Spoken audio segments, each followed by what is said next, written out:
اللہ تعالیٰ کے ساتھ جو ہمارا معاملہ ہے اس کی ایک اور جہت آج میں آپ کے سامنے رکھوں گا، اور وہ یہ کہ ہم نے معاذ اللہ ثم معاذ اللہ اللہ تعالیٰ کو ایک ATM مشین بنا رکھا ہے۔ یعنی ہمارا رویہ یہ ہے کہ جب مشکلات آتی ہیں، پریشانیاں آتی ہیں، اس وقت ہم اللہ کے حضور پیش ہو جاتے ہیں، اور اس سے پہلے ہم اللہ تعالیٰ کو بھولے رہتے ہیں۔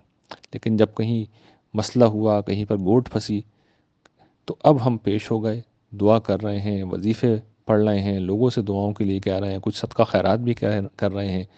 گویا کہ ہم نے یہ سمجھ رکھا ہے کہ اللہ تعالیٰ کوئی ATM مشین ہے، ہم مشین میں جائیں گے، کارڈ ڈالیں گے، بٹن دبائیں گے، اور اس کے بعد ہمیں جناب پیسے مل جائیں گے۔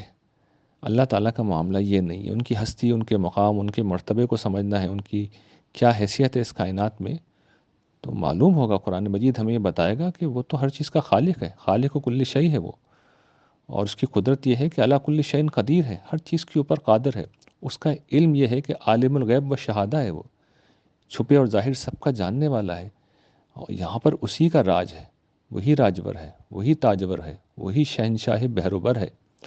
للہ ملک السماوات والارض، آسمان و زمین کی جو بادشاہی ہے وہ اللہ تعالیٰ کے لیے ہے۔ للہ ما فی السماوات و ما فی الارض، آسمان و زمین میں جو کچھ ہے وہ اللہ تعالیٰ کی ملکیت ہے۔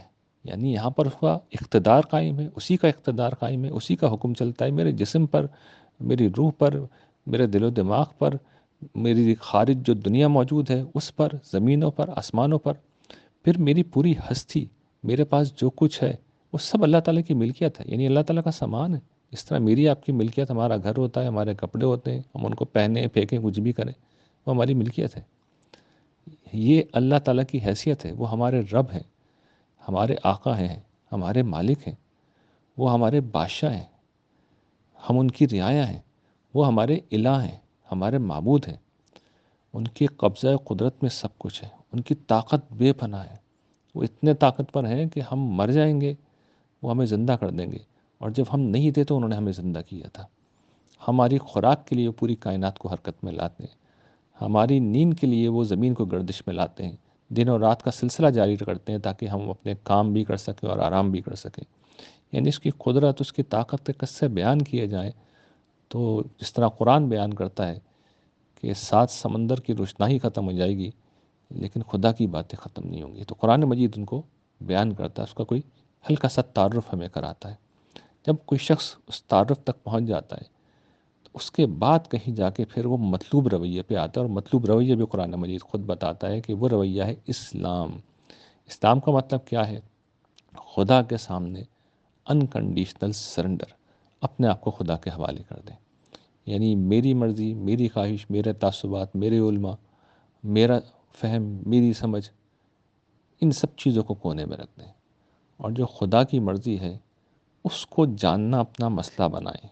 اس لیے کہ پہلے مرحلے پہ صحیح علم حاصل ہونا ضروری ہے، آدمی اندھا نہ بنے، کیونکہ جو آدمی اندھا بنتا ہے اس کے بعد وہ اندھا راہ بتانے والا بھی بن جاتا ہے، خود بھی ٹھوکر کھاتا ہے، دوسروں کو بھی ٹھوکریں کھلاتا ہے۔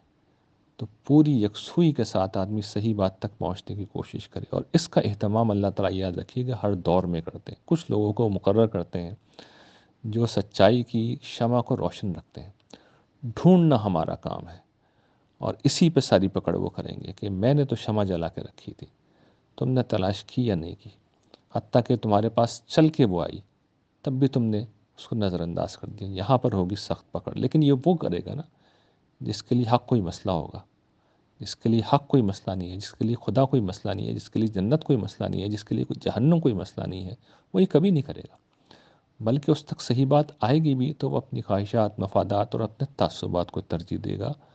ایسے لوگ کبھی آخرت کی فلاح نہیں پا سکتے۔